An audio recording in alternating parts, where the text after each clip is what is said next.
go to Mokaev, who is kind enough to join us. There he is. Salam alaikum, my brother. How are you? Alaikum. How are you, Ariel? How's things? Things are. Let me tell you something. Probably things are much better for you than they are for me, my friend. Are you still on a high right now? Are you still on cloud nine after Saturday? Amazing feelings, especially like British crowd. It was crazy. For like Tim Simpson, my manager said, I never see this amount of crowd in first fight ever. And remember, I said in interview, I said, listen, doesn't matter if they put me first on, I still make the arena packed, So, wow, it was amazing. So, like I said, Mohamed, like you predicted a lot. You aren't afraid to put it out there. But once we got closer to the fight, were you feeling nervous? Like, man, I got to back this up now. I've said a lot. I put a lot of pressure on my shoulders. You're looking at me now like I'm a crazy person for even asking this question. No nerves whatsoever?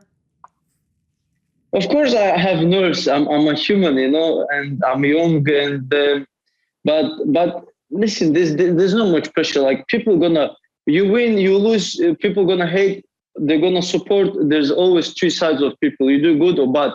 But main thing was comfortable for your own life is you do. If you're confident, say it. If you make mistake, you lose, or you do something not go ahead of your plan. Okay, it's your life. It's your life. Nobody gonna back you up. So whatever they say, there's not like pressure of like much of this. Okay, but when I said like round 2 TKO, and it was like people like, hey, he's 10 years older. He's like 3 times more professional record than you. And also when I walked in the cage, he said something, swearing word. I put finger up his face, inside the cage. I'm like, hey, I'm too confident. You cannot do this to me. The whole week, how did it go for you? Like from the moment you checked in and going through everything, I saw you tweeting about the UFC. Like, how did it feel for you your first time out? Amazing, bro. Listen, like I always read like UFC fighters, they always say like the pay was bad and stuff like this, especially like Francis Ngannou was saying. And I was like, maybe like backstage work, what the guys done. There's Matt Talon and John, there was as soon as I arrived, they look after me. They probably spent maybe like $5,000 over me in this week, like doing my medicals, doing my stuff around, taking care of my team, and from nutrition to weight cut, and everything was sorted. Basically, you just have to stay focused for your fight, and they was doing everything. It was something that I never seen before.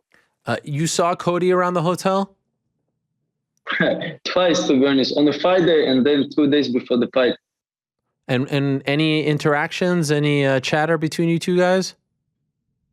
Yeah, so first time like I seen him, it was start of the week. As I was in the lift going up, and he probably pressed the button on the like second floor. I was coming from first, and then he want to walk in. Then he see me. I'm like, hey, Cody, you still alive? And he said hello, and then he didn't go in. I was with my like he's like one of the coaches.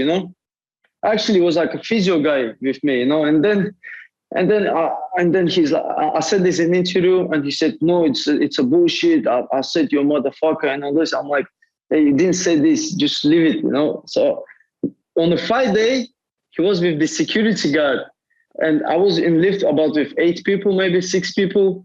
And it's same situation happened, Oh my. He want to walk in, and he's seen us, and he didn't want to go in. And then security guard, don't worry, Cody, come in.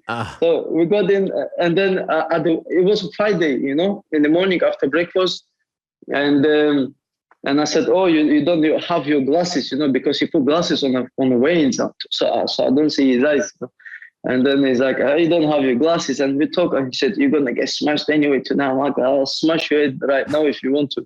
But I leave it for the payday, So, and then I said it, and I've done it. When you walked into the cage, what did he say to you? He said something like motherfucker or something like this. And I'm like, are you crazy? So I put finger up his face because I didn't want to do bad things. I just want to till referee said, let's go.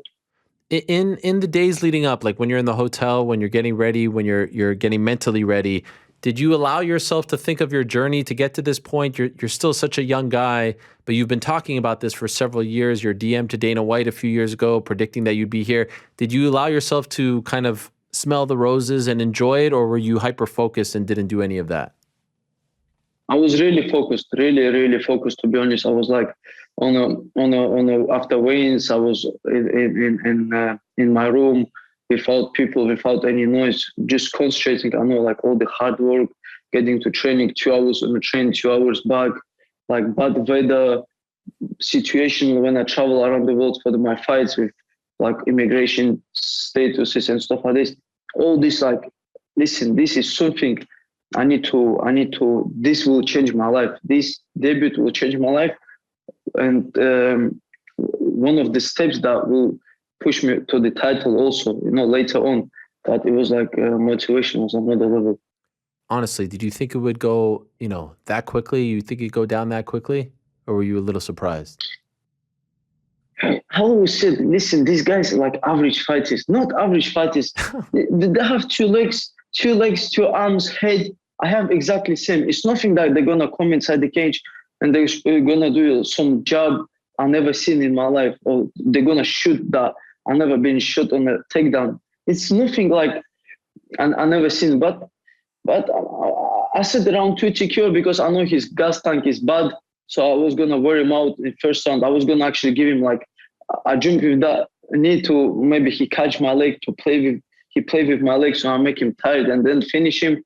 But he hit this knee, Oh my gosh, it was incredible. Like, you came out like you were shot out of a cannon.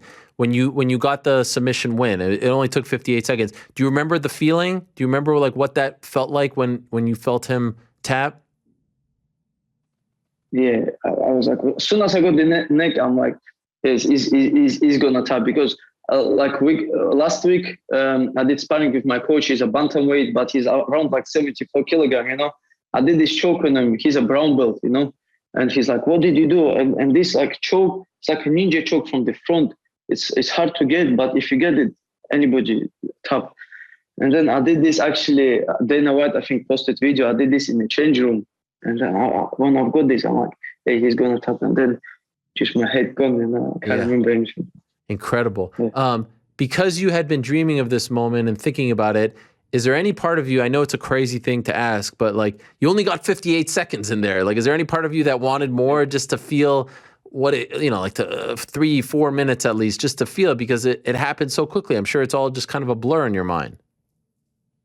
Yes, especially like when the Bruce Buffer said my name, like, I'm like, oh, I only realized Bruce Buffer a bit later. I'm like, whoa, Bruce Buffer first fight in like prelims. What's he's doing here? Yeah. Like, yes, G, like, I was excited. I'm like, but most my part is interesting is to come in when they announce your name, these feelings.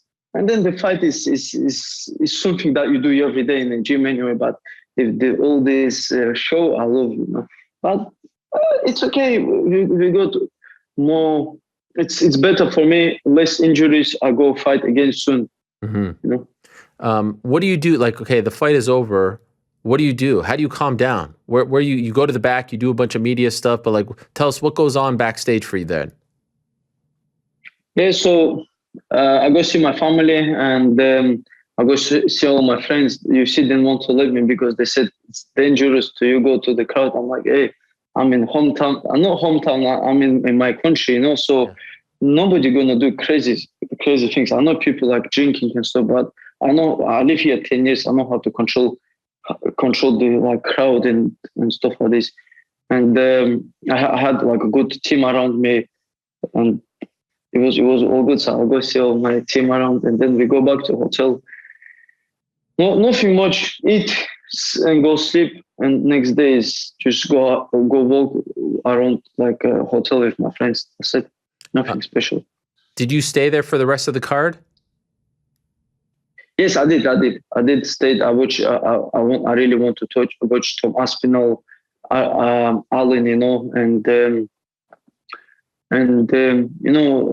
like Topuria also fighting. So some good names like Jack Shaw against Timur Valiev. Some good fights I stayed to watch. Were a lot of people recognizing you when you were in the crowd? I think like I was like 58 seconds changed everything. Like everybody come take pictures and stuff. I'm like I always was thinking, I go to training 2 hours and train 2 hours back, like this life. And I'm like, how do people get like famous and stuff? It clicks like this in your life. But I had this before. Yeah, after every fight, something like this, but this one was like different. Right. Does it feel, now, like, is it hard to digest all of this, to handle all the newfound love and fame? Not really, Ariel. To be honest, I have this since my amateur debut. I have this noise around all the time. That's why I think I'm still going, because I try my best to stay focused. What's the coolest message, if any, that you got from? I'm sure a lot of people hit you up, sent you messages. Is there one that really touched you after the fight that you got from someone? I think, Rustam Khabilov, who actually came to watch in 2016 on this card. Wow. And on this card in 2016, I was sitting over there and I'm like, soon I'm going to be watching different view, from different side. Wow. And then I was like standing in the arena. I'm looking where I was sitting in 2016. And I really appreciate the people that bought tickets. For me, 180-pound ticket was that time was expensive now. Looking so many people sitting, and I want to put a great show for them. Was that the? And he posted photo, like congratulated me. Wow. And he's the guy who I was like growing up watching his fights. He was your favorite? Yes. Wow. And you know him now? You have a relationship with him? Of course, he was actually in Bahrain. He was supposed to corner me. He came to Bahrain to help me with the training camp. And UK didn't approve his visa. We'll sort out in a bit. Maybe I hope Home Office give him visa. Next time. Yeah. That card in 2016, is that Bisping Anderson?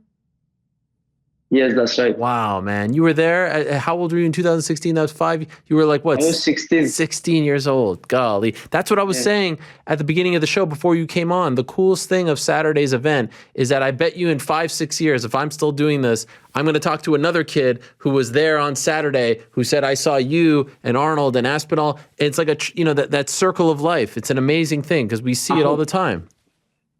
I hope as many kids on the arena took some motivation and might get aspired, and they change their life. Maybe not become as a great athlete, maybe become a better human, in the life. I hope somebody got aspired by me in the arena, at least one, Did you see the tweet that Stefan Struve posted earlier today? I seen that was in UFC Manchester actually. Wow. And so you saw him just in the hotel? Yes, I seen him in hotel because Albert Tumenov, my friend, he was fighting, and I came to support him, and I was in the same hotel. And I said, Stefan, he's like a long guy. And when we was taking picture, my friend shouted single leg, and I like took his single leg, and he was probably looking at me like, who's that strange kid? Yeah.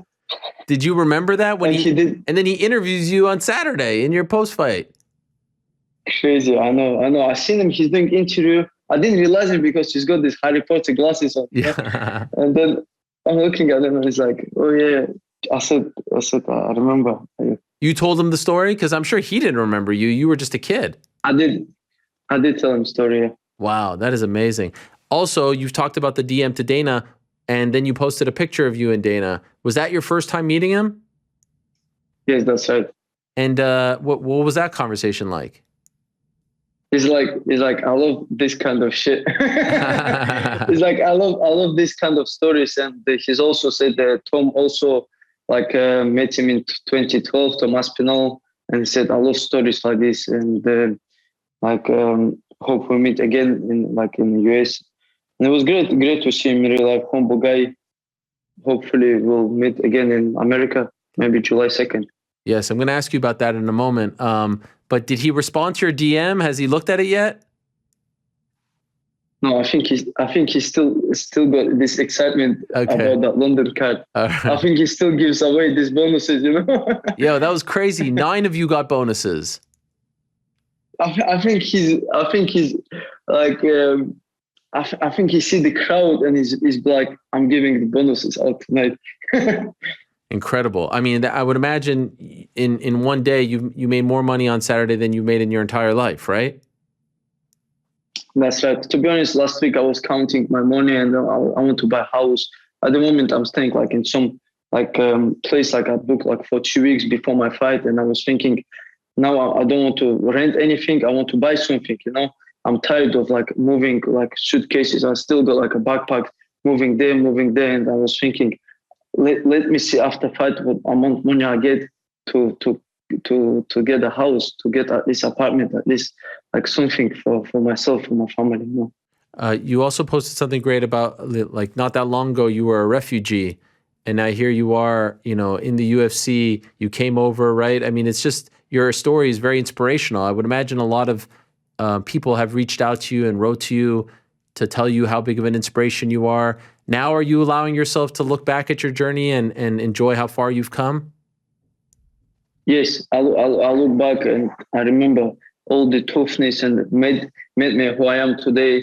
To be honest, all the toughness life make like I have like strong team on Saturday night. I had like good people in my corner, in my behind stages, people doing stuff, help me behind that. It's all the people that I filtered through my life, like they were with me in bad situations and good situations, and who left me in my bad situations, they already left, but the real ones stayed with me now, and I will take them all the way to the top. Was your father with you? Yeah, he was there. He was watching, and then he left like quick because he said it's too much messy. I don't like this. What did he say to you when you spoke to him? Hey, he was happy. He never showed me how happy he is. He showed to other people, but not to me. Why? I don't know. I don't know. USSR old style, it's like well done. That's it. That's it. But you know how much it probably meant to him. I mean, I'm sure he was over the moon. Yeah. Yeah, I know how it means. Like somebody sent me his voice message, like he was saying like good stuff, and I'm like, is that real him? You know what I mean? Yeah. That reminds me a little bit of my dad as well. Was that the first time he saw you live? Third time out of 30 fights. Wow, that's amazing. First time at the UFC for him, probably, I would guess. That's right. All right. By the way, one last thing on the fight. What did you say? I saw you and Cody talking afterwards. What did you say to him?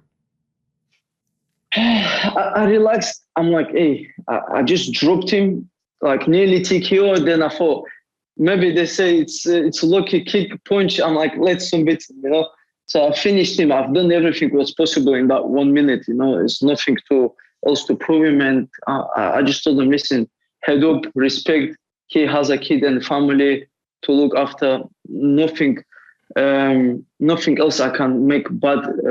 Make him listen. I give him lesson. He talked bad about this Chinese guy in UFC. I told him, listen, if you carry on, I'll send you like tonight to embassy, and they take you back to US.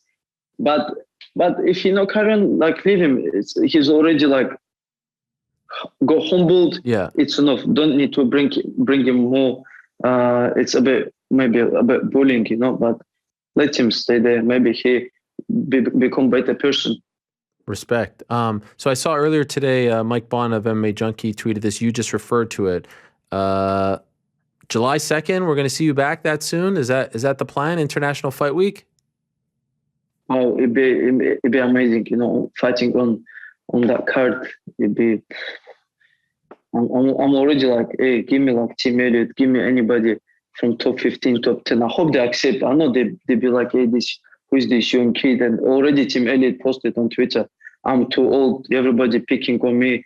I've got more bonuses than you actually had the fight. Then fight me, Don't talk too much. Either you want to fight, either you just shut up. So that's the one you want? You want Tim Elliott July 2nd?